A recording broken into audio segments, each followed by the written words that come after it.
queridíssimos, maravilhosos estudantes a mais uma aula do nosso aprofundamento, né? Agora voltamos aí ao nosso encontro aí na cultura do solo do Campus Cidade e, né, hoje vamos continuar aí falando sobre a nossa atividade número 1, agora já entrando no desenvolvimento. Antes da gente começar, até antes do mapa de shopping, eu queria fazer uma pausa, que é uma pausa importante para mim, e eu preciso dividir esse momento com vocês, porque eu não posso começar uma aula, nem dar uma aula com o Sidney, que fica... Ah, acertei o lado! Com o Sidney aqui, sem que a gente comece essa aula travando na beleza. Lindos travados na beleza. Aqui, ó, babadeiros. Só dando close. Close, certo. Ah, close, certo. É sobre isso. E agora a gente pode começar a nossa aula efetivamente, porque a gente está babadeiro apenas dando close certos sobre isso. Então, vai aparecer aí na tela para vocês o nosso aprofundamento, como eu já disse, é a cultura do solo do Campus Cidade, a unidade curricular é a ação humana e as suas consequências, e o nosso componente curricular é o estudo e a conservação dos solos, né? Essa é a nossa atividade número 1, a nossa primeira aula de desenvolvimento, e a gente vai falar sobre o nosso solo amado, né? Também conhecido aí como Brasil. Então, para a gente começar a nossa aula, a gente vai relembrar que a gente estava falando, né, sobre o solo brasileiro. Então, a gente comentou um pouco sobre todos esses processos que acontecem no solo e, principalmente, de que a gente tem uma variedade muito grande de solos no Brasil, no geral, mas principalmente não só olhando para território nacional, mas dentro dos próprios estados você tem, vamos dizer, mais de um tipo de solo. E é importante a gente ter essa consciência, né, de que não existe apenas um tipo de solo que trata tudo igual, resolve tudo do mesmo jeito, faz tudo da mesma maneira, porque exatamente cada solo tem as suas particularidades e tendo as suas particularidades, eles têm necessidades diferentes, né? E justamente entendendo esses processos, a gente pode fazer um melhor uso do solo e principalmente pensando em fazer um melhor uso do solo, a gente pode conservar esse solo, que querendo ou não, como a gente comentou na última aula, talvez o solo seja um dos recursos que a gente não pensa tanto, né? Tipo, salvem a água, salvem as árvores, salvem os animais. E é claro, todos eles são importantes. Mas se a gente deixar o solo para trás, muito provavelmente a gente não consegue manter o resto dessas estruturas.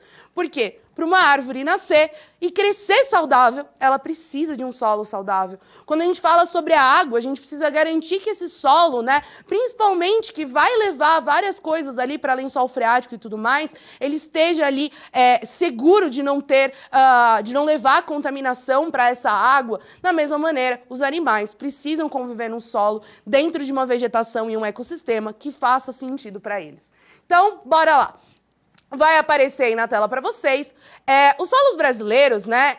O território brasileiro, ele se encontra quase todo aí numa zona tropical e tem um relevo, né, desde o final ali do Cretáceo, que não sofreu muitas movimentações. Então, sendo assim, a natureza da rocha, né, e o relevo, eles vão ter aí uma importância secundária na formação dos solos, porque aqui o fato é que o clima é o fator predominante da pedogênese.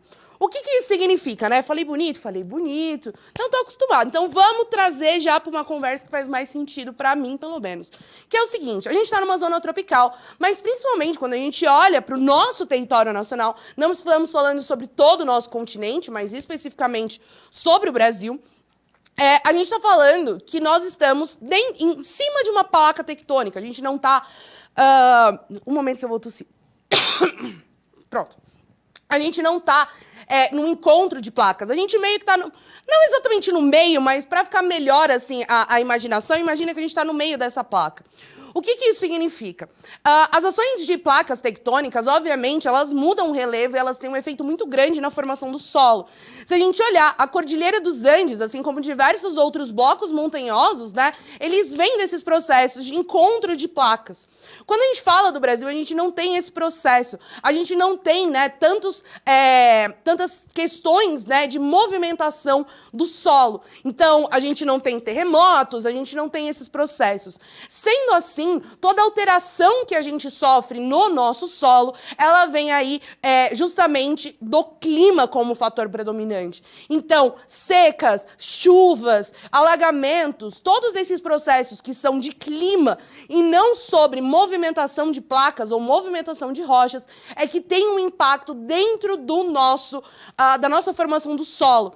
E é isso que é importante, a gente está focando isso no Brasil. Se a gente for para outros países, ainda na América Latina, esses processos são diferenciados dependendo aonde eles se encontram, né?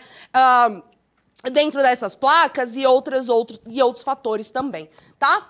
E os solos, né, quando a gente fala mais importantes em termos de extensão, são, no nosso caso, os latossolos, que eles aí ocorrem praticamente em todo o país e vão se desenvolver sobre todos os tipos de rocha, né? Então, esse é o solo mais predominante. Eles são solos com baixa capacidade de troca de cátions, né? E com presença de argilas de mais baixa atividade. Geralmente são também mais profundos, né? Então, a gente tem aí essa formação de solo com solos mais profundos, não tão... Quando a gente fala das camadas do solo, elas não são camadas tão finas, né, ou tão superficiais. E por causa disso, né, eles são bem desenvolvidos, a gente tem bastante solo aí com uma variedade de cor, como cor amarela e vermelho escura, por causa justamente dos minerais e dos componentes que se encontram nesse solo. Então, até aí está aí no texto, né, a gente tem aí concentração de óxidos e hidróxidos de ferro e alumínio. E eu vou até fazer esse adendo, porque vocês já tiveram essa aula, né, tanto com o Antônio, tanto com a Sumaia, né, vocês tiveram aí tanto ao longo o C1, mas também agora na C2, que qual é o ponto? Quando a gente está falando sobre solo, e a gente até falou isso na última aula, não é só você olhar as características desse solo, porque quando você fala de um solo argiloso, você tem ali uma diversidade de solos arginosos. Quando você fala ali de um solo orgânico, você tem uma variedade desses solos.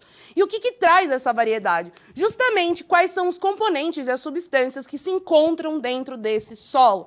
Por exemplo, saindo um pouco do Brasil, só para dar um pouco, talvez, exemplos um pouco mais fáceis e mais cotidianos, olhando para argila e olhando para sal, eu até comentei isso na última aula, que quando a gente vai hoje comprar skincare, vai que você tá aí animada, quer fazer uma máscara facial de argila e tudo mais. E aí você vai comprar sua máscara facial de argila, e aí a moça chega pra você, o moço, né, fala assim, tudo bem, eu tenho argila rosa, eu tenho argila branca, verde, amarela, laranja, a cor que você quiser. Eles falam, tá, mas eu escolho pela cor? Não, não, não. A argila branca faz isso, isso, isso. A argila verde faz isso, isso, isso. Por quê? Porque a coloração da argila, assim como as propriedades que ela tem, estão atreladas a justamente quais minérios que contém nessa argila. Por exemplo, as argilas que são boas para oleosidade, normalmente elas têm zinco, né? Zinco, alumínio, entre outras propriedades. Quando a gente fala sobre o sal, por exemplo, eu sei, e provavelmente vocês sabem, sobre o hype do sal do Himalaia, né? Só que qual é o ponto? O sal do Himalaia, ele é rosa simplesmente porque ele contém ferro. Ele é um sal que ele surge ali numa localidade que tem uma alta concentração de ferro. E o que dá essa coloração, que não é rosa, na verdade é laranja, né? A gente vê ali, mas ele é mais laranja, é justamente a cor desse ferro dentro dessa cristalização do sal. Então, quando a gente está falando, mesmo se a gente falando do nosso território, falando, nós temos...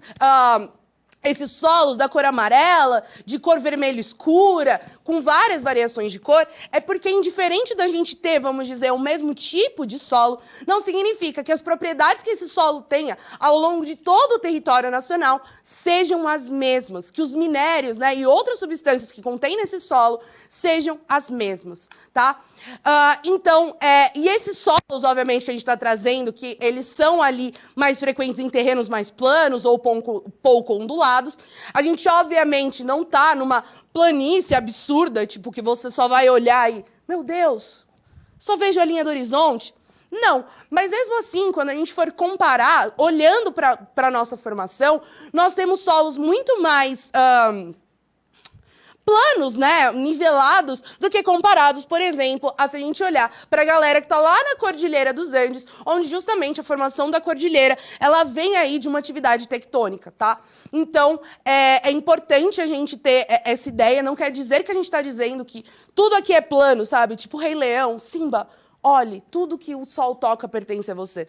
Não, a gente tem elevações de terreno, mas o fato é que, se a gente for olhar comparado a outros territórios, a gente tem ali uma presença muito maior de terrenos planos e pouco ondulados, que fazem com que esse tipo de solo se sobressaia mais, principalmente porque é um tipo de solo mais típico de região de clima tropical e também semi-úmidos, tá?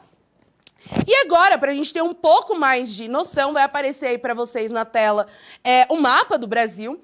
Tá bem pequenininho esse mapa, né? Nem dá para ler exatamente, mas essas colorações aí de solo, elas têm a ver com o tipo de solo. Então, quando a gente olha para os que estão mais rosas, mais avermelhados, a gente está falando sobre argilossolos. Como vocês podem ver, a gente tem 3 tipos de cores, por exemplo, no argilossolo, que é o rosa claro, né, tipo rosa bebê, um rosa um pouco mais queimado e um rosa mais escuro. Esses, por exemplo, são tipos desse argilossolo.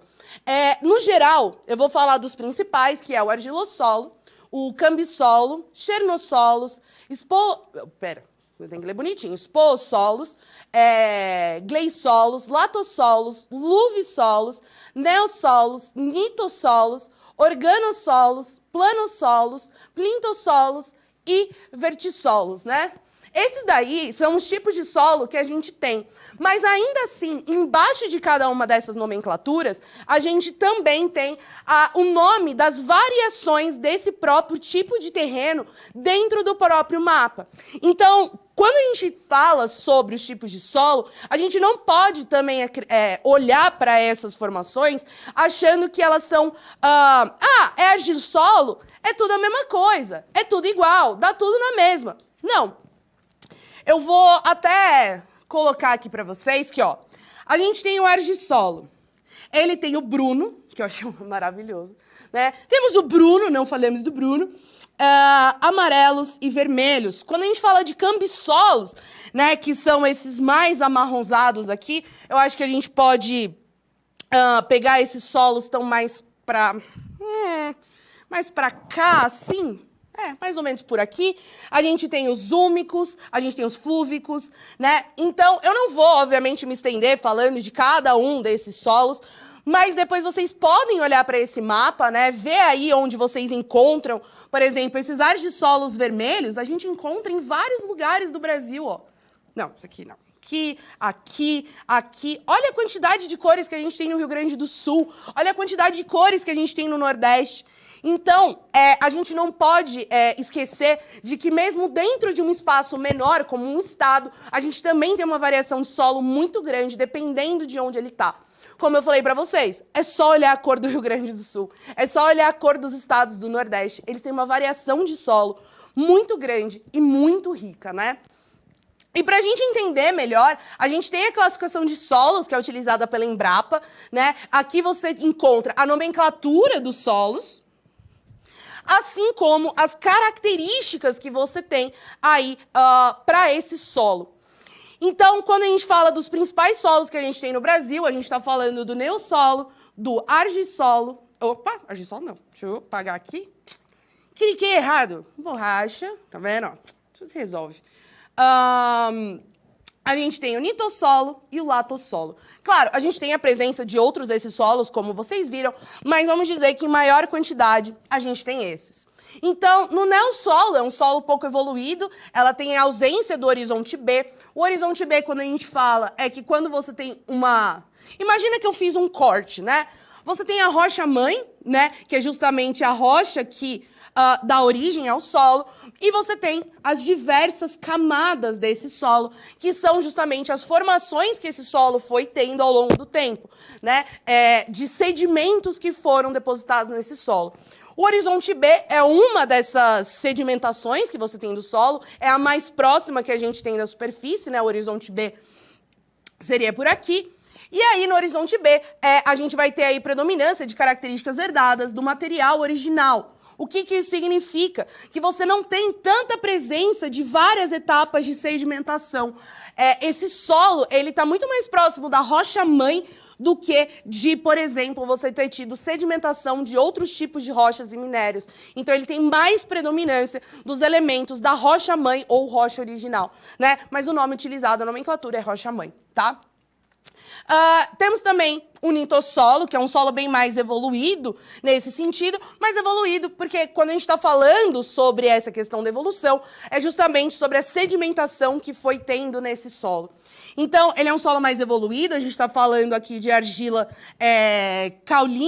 caulinítica, né, que é de oxidróxidos, né? Ela é fortemente estruturada, então ela é estruturada em bloco, justamente por a gente estar falando de um solo mais evoluído, significa que você tem a presença de mais sedimentações em cima da rocha-mãe, de mais camadas de sedimentação, né? Justamente mais estruturado, por isso a presença desses blocos, e apresentando aí uma superfície brilhante, de serosidade. O que é essa serosidade? Quando a gente fala sobre o processo da argila, além dele ser um solo muito úmido, a argila ela traz essa característica de quando você olha, por exemplo, você vai num mangue. Quando você olha o mangue, vamos dizer, quando ele está mais plano, você vai ver que a superfície do mangue, principalmente por ele ser um solo muito úmido, ela é bem brilhante, ela te dá aquela impressão, aquele aspecto de cera, sabe? Aquele aspecto brilhante. É um termo muito errado, e por favor, não me matem por isso. Mas é óbvio que vocês vão pensar nesse processo, mas essa questão da gente pensar nessa serosidade é porque justamente parece uma cera. Ele é um solo mais... Ele não é um solo tão poroso no sentido de, por exemplo, você pega a areia da praia, ela vai cair sobre seus dedos. Ele é um solo mais compactado. Ele tem esse aspecto brilhante em cima dele por causa da umidade, e ele justamente tem essa textura mais cerosa, que te dá essa impressão. Quando a gente fala do latossolo, a gente já está falando de um solo altamente evoluído. Então, aqui a gente tem 3 etapas, né? Por exemplo, um solo menos evoluído, que é o neossolo, para um solo que é um pouquinho mais evoluído, ele é bem evoluído, que é o nitossolo, e até solos altamente evoluídos, lateralizados, que são ricos em argilominerais, né, e oxidróxidos de ferro e alumínio. Justamente pela presença de ferro e alumínio, normalmente esses solos vão ter uma coloração mais avermelhada, vão ter uma outra coloração justamente devido a esses minérios que estão presentes. Mas não só eles. A gente tem os vertissolos, que já são com desenvolvimento um pouco mais restrito, né? Ele apresenta expansão e contração dessa presença de argila, então você tem uma movimentação do solo própria, né, desse tipo de solo. Você tem o cambissolo, que já é um solo um pouco menos desenvolvido, mas com um horizonte B incipiente, lembrando que o horizonte B é essa parte mais superior do solo. Os xenossolos, que com desenvolvimento médio, tem atuação aí de processos de bicialitização, podendo ou não apresentar aí acumulação de carbonato de cálcio.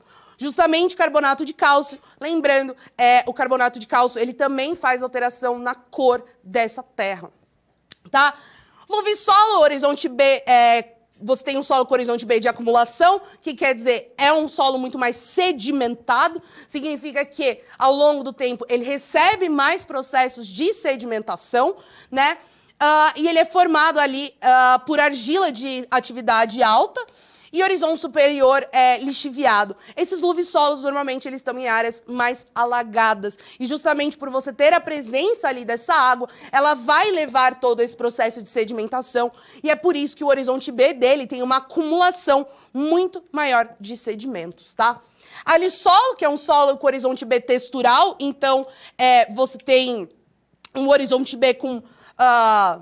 justamente mais texturas, por causa justamente dessa sedimentação que acontece nele, que é um processo diferente do luvissolo, porque justamente a presença da água e o fato dele ser argiloso faz com que ele não seja tão textural, né?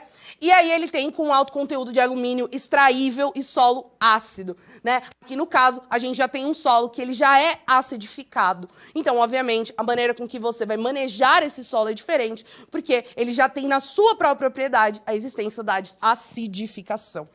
A gente tem o argissolo, que é um solo bem evoluído, argiloso, né? E você tem a mobilização da argila na parte mais superficial, porque, obviamente, ela é mais compactada embaixo. E aí, quando você olha a parte da superfície, né? Vamos dizer, a parte que fica mais na bordinha aqui, ela é uma parte que, obviamente, vai ter mais mobilização, mas a argila, ela tende a se compactar justamente por causa que, quando você olha para, por exemplo, um solo orgânico, as partículas, elas estão separadas, você pega ele se solta. A argila não, ela passa por esse processo de, por ser um solo, vamos dizer, refinado no sentido de ser bem... As partículas serem muito menores e a presença de água, ele é muito umidificável, então ele se compacta, né? Justamente o peso vai compactando cada vez mais. A gente tem o espodossolo. Esse solo ele já evidencia a atuação de processos da podzolização. Eu preciso melhorar a minha leitura dessas palavras, né? Forte aluviação, né, de compostos aluminosos. Então, a gente também tem bastante presença de alumínio com ou sem ferro, tá? Então, você pode ter esse tipo de solo com a presença ou não de ferro, mas com certeza com compostos de alumínio, né? E a presença aí de humus ácido. Mais uma vez, a gente já tem uma variação de solo que já é ácido dentro da sua própria propriedade. Os planossolos são solos com forte perda de argila na parte superficial, né? Justamente por eles serem planos, né? Você tem ali a presença da chuva, dos ventos, que vão vamos dizer, intensificar certos processos, e aí você tem uma concentração intensa de argila no horizonte superficial, porque você está vendo ali essa crescente de camadas, porque justamente por estar no plano, você tem uma ação do clima que faz com que justamente você tenha uma forte perda dessa argila, né, e concentração também de muito detrito na parte superior, né, nessa parte subsuperficial. O plintossolo, né, você tem um solo com expressiva plintilização, que é a segregação e concentração localizada de ferro, tá? O gleissolo, que já é um solo hidromórfico, glaze aqui talvez você pode utilizar para lembrar dos geysers, né, que é justamente áreas muito alagadas, porque ele tem um solo saturado em água, então ele é rico em matéria orgânica e a presença intensa redução de compostos de ferro.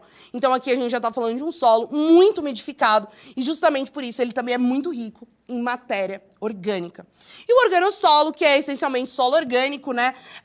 E aí a gente tem ali a matéria original que constitui o próprio solo.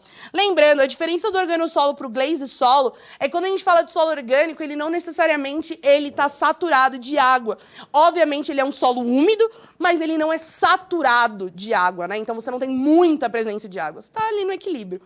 A diferença quando a gente fala do glaze ou solo, óbvio, tem as suas outras diferenças, como a gente falou, redução ali de compostos de ferro e tal, mas ele é rico em matéria orgânica, mas ele é muito saturado em questão de água. Ele é um solo hidromórfico. Fechou?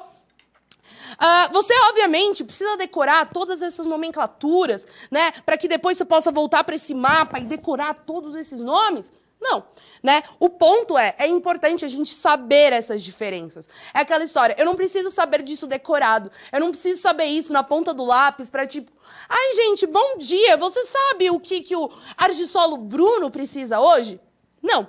Mas o fato é que a gente tem uma noção melhor, olhando para essas categorias, olhando para essas características, a gente possa ter uma ideia melhor de que a gente, quando fala de solo, não está falando de algo único, não está falando de algo que não tem as suas especificidades e que não precisa ser olhado de uma maneira diferente, justamente por essas características únicas, né? E não só a gente entender como esse solo é formado, mas também quais são as condições de qualidade do solo. E, nesse caso, a gente vai olhar especificamente para a região metropolitana de São Paulo. Vocês também têm esses dados, obviamente, sobre o Brasil, para países que vocês quiserem, mas hoje a gente vai olhar um pouco melhor sobre São Paulo. Então, vai aparecer aí para vocês que essa qualidade do solo, né, que é a condição do solo na região metropolitana de São Paulo, essa região é muito complexa porque ela tem uma diversidade aí de estruturas industriais e de prestação de serviços, e isso vai gerar, obviamente, áreas contaminadas, justamente por esses dejetos, detritos, entre outras ações humanas que a gente tem ali. E a gente ainda também mantém certas áreas agrícolas, né, e fragmento de mata, que são localizados principalmente ali na parte da Serra de Paranapiacaba e da Cantareira, né? Então, aqui você tem, por exemplo, as amostras de solo, e aqui foram os pontos, todas essas bolinhas vermelhas que você tem aqui no mapa, foram os pontos de coleta de solo para justamente fazer análise da qualidade do solo da região metropolitana de São Paulo, tá? Aqui você tem no mapa também o que é rodovia, o que é mapa, o que é agricultura. Depois, se vocês quiserem, tem aqui ó, embaixo o link, vocês podem baixar o material e darem uma olhada com mais calma. Não só a gente também tem estudos sobre essa qualidade, a gente vai fazer também, com base nisso, o zoneamento agroambiental do Estado, né? Aqui a gente pegou um mapa especificamente do setor sucroenergético, tá? Mas esse zoneamento, ele vai falar o quê? Sobre quais áreas você tem de represa, quais áreas adequadas, adequadas com limitação, adequada com restrição e inadequada. Por exemplo, uma área adequada, ela corresponde a um território com aptidão favorável para o desenvolvimento de cultura de cana-de-açúcar sem restrição ambiental específica. Por quê? Porque a gente está falando do setor sucroenergético. Quando a gente fala, por exemplo, de uma área adequada, mas com restrições ambientais, a gente está falando que ela é favorável para a cultura de cana-de-açúcar, mas ela tem ali zonas de amortecimento e unidades de conservação de proteção. Ou zonas inadequadas, né? Onde você tem ali fragmentos classificados como de extrema importância biológica para a conservação. Então, quando a gente fala sobre solo, não é só a gente olhar como ele está degradado. A gente olhar para quais áreas têm melhor ou pior qualidade de solo. Mas também olhar para quais áreas não devem ser tocadas, porque justamente elas têm extrema importância biológica para a conservação. Não adianta a gente olhar e falar assim, não, prioridade é a gente plantar, gente. Planta em tudo quanto é lugar. Não, a gente tem que ter certeza que esse solo tem qualidade suficiente para que a gente possa ter uma plantação, mas mais do que isso, se também é prudente plantar ali, sem que isso tenha uma consequência a longo prazo, tá? E a ideia é que justamente com essas informações, vocês possam olhar aí sobre a sua escola, olhar o lugar onde você está e entender sobre quais solos estão nessa sua cidade, quais solos que estão aí ao seu redor. Essas são as orientações para os estudantes, vocês podem lê-las com calma. Mas a proposta, né, obviamente, não é que você se torne um geólogo do dia para a noite. Não é que você decore todas essas informações que eu passei agora. Porque muito provavelmente mais tarde eu também não vou lembrar de tudo que eu falei aqui. Porque foi muita coisa. Mas o fato é que a gente ouvindo sobre essas coisas, a gente parando para ter esse olhar, a gente começa a entender que várias estruturas que talvez na nossa cabeça fossem muito mais simples. Porque, cara, quando a gente fala de solo, para mim terra é terra. Ou ela é mais seca, ou ela é mais molhada, ou é areia. Tipo, a gente não tem, muitas vezes, eu acho que no senso comum mesmo, porque eu tô me colocando nesse papel. Muitas vezes a gente não tem essa questão de ter um olhar para ver que talvez certas coisas tenham mais especificidades e mais detalhes do que a gente pensava a princípio. E isso faz muita diferença na maneira com que a gente se estrutura dentro desse solo. Não só para plantio, não só para pensar na produção desse solo, mas o uso desse solo, como a gente está construindo em cima dele. Será que, por exemplo, a gente está tirando a receptação de água de um solo e isso vai fazer com que ele morra? Será que a gente está irrigando demais um solo a ponto de justamente a gente perder várias características importantes dele? Então, não é só para a gente pensar enquanto agricultor, mas enquanto nós estamos ainda vivendo e produzindo e construindo em cima desse solo, a gente não pode achar que a gente pode fazer isso à nossa boa e feliz vontade, sem que hajam consequências. E quando a gente começa a entender que o solo ele tem as suas variações e as suas especificidades, e elas devem ser respeitadas, porque justamente é desse solo que vai sair todos os processos que nós vivemos, talvez aí a gente comece a ter um olhar diferenciado e justamente, como diz o nome do nosso componente, talvez pare melhor para estudar esse solo e principalmente pensar como a gente pode conservar esse solo. Espero que vocês tenham curtido essa aula, espero que tenha aí, sei lá, acendido uma lâmpada aí na sua cabeça. Não esqueça de avaliar a nossa aula, eu agradeço muito pela sua presença e a gente se vê na próxima aula. Então, um beijo e até mais.